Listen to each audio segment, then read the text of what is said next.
I'd like to talk about urban food and how we connect to the places that sustain us, especially nourish us.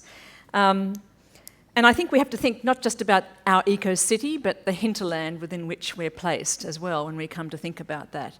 Some 20 years ago, when I was living in Melbourne, in a place called Garden Vale, actually, which is quite pertinent, I suppose, I was also doing action research in the Latrobe Valley with people there who were suffering the privatisation of the Electricity Commission and mass unemployment in a very sort of similar way to now they're facing another whole challenge. And one of the things that we did in the community was working with retrenched workers and single parents and young people, saying, how do we re-envisage this place as a place where people are the primary resource rather than resources? And out of that came some experiments, one of which was the attempt to build a community garden on the old abandoned caravan park at Morwell. And a group of people travelled in from the valley to visit Ceres, which many of you will know, the big community garden in the inner city, which was an incredible inspiration to them. And they came back to the valley totally besotted with this idea of having a community garden on the old caravan site.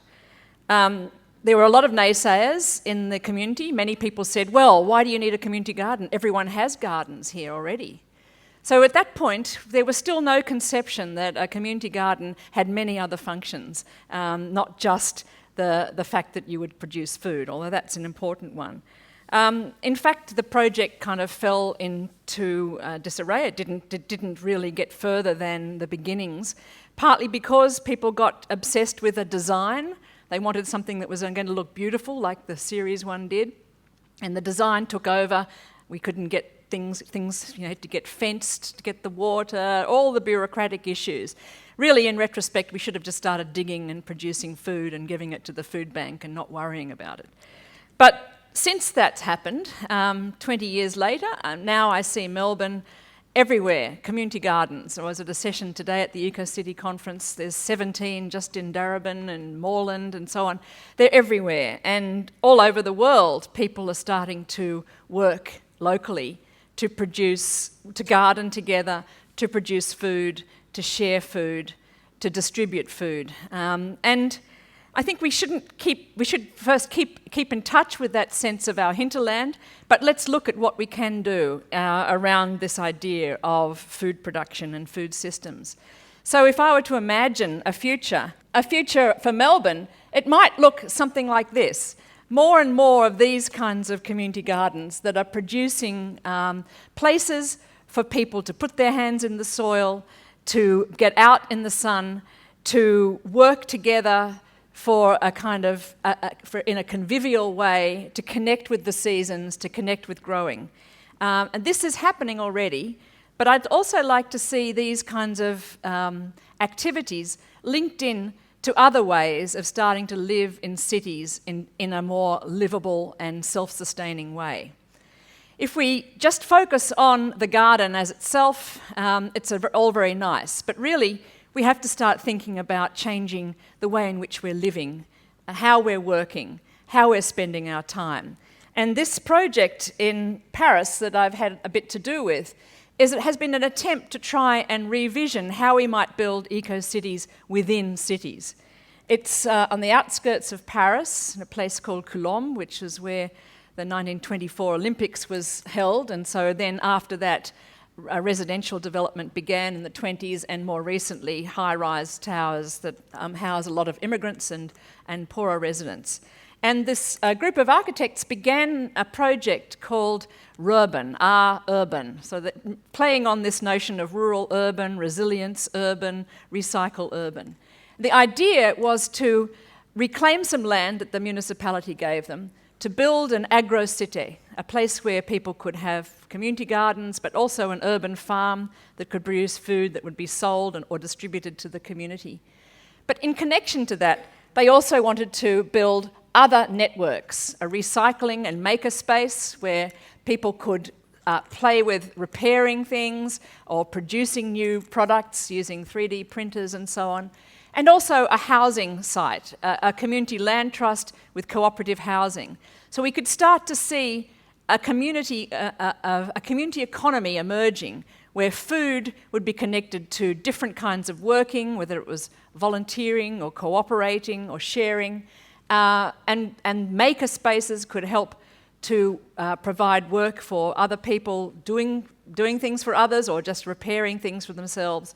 And housing would be taken out of the land speculation market so it could be made a more accessible commodity.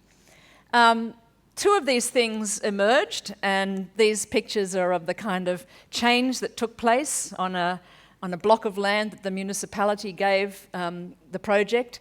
A wonderful building was built that became a centre of cultural activity and lectures and a community cafe, very much, I guess, along the lines of the kind of series experience.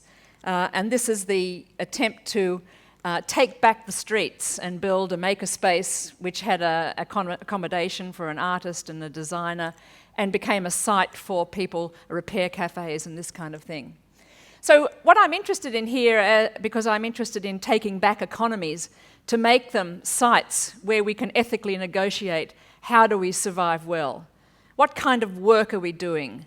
Why are we working so hard to consume so much when this is just degrading our world? How do we start to think about putting together different kinds of work, volunteering, working in cooperatives, working in social enterprises, working for some money, but not for huge amounts of money, starting to live more simply within a city, self-provisioning, providing income to the household through in-kind production, rather than always going to the supermarket and buying.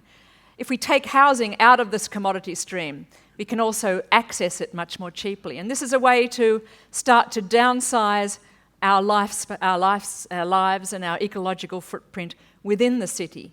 And these are the kinds of things that I think we could start to do if we start to connect community gardens to other activities in the social economy, other kinds of recycling and circular economies.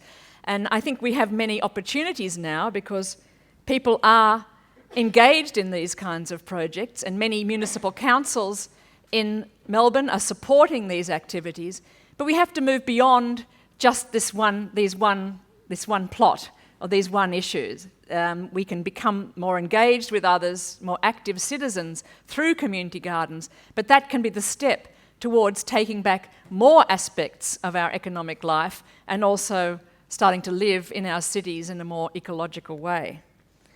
Sadly, in the case of Colombe, after about 5 years of a 10-year project that was funded by the European Union, the local council changed its complexion, and the mayor, whose husband was a property developer, decided they were going to put a car park on the whole thing.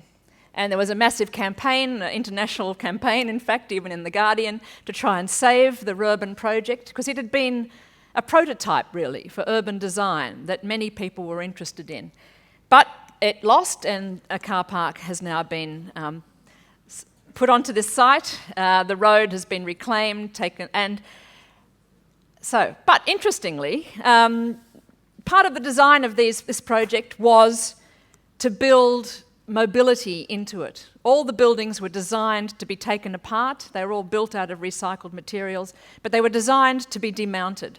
So they've been taken apart, and they're being stored now in another municipality nearby, and there's municipalities all across Paris clamouring now for urban projects in their own areas.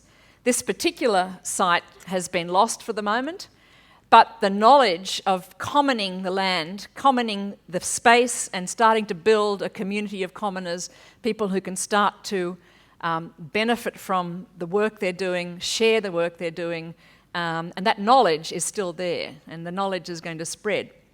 So it's a hopeful story, even though I think it's a story that reminds us that if we're going to try and build a different way of living in the context of what we've inherited, we're always going to confront certain kinds of power dynamics, certain kinds of groups who want to uncommon, who want to keep land out of public use, or who want to benefit from the fact that a nice community garden has changed the nature of the property investment around it, and we can start speculating on it.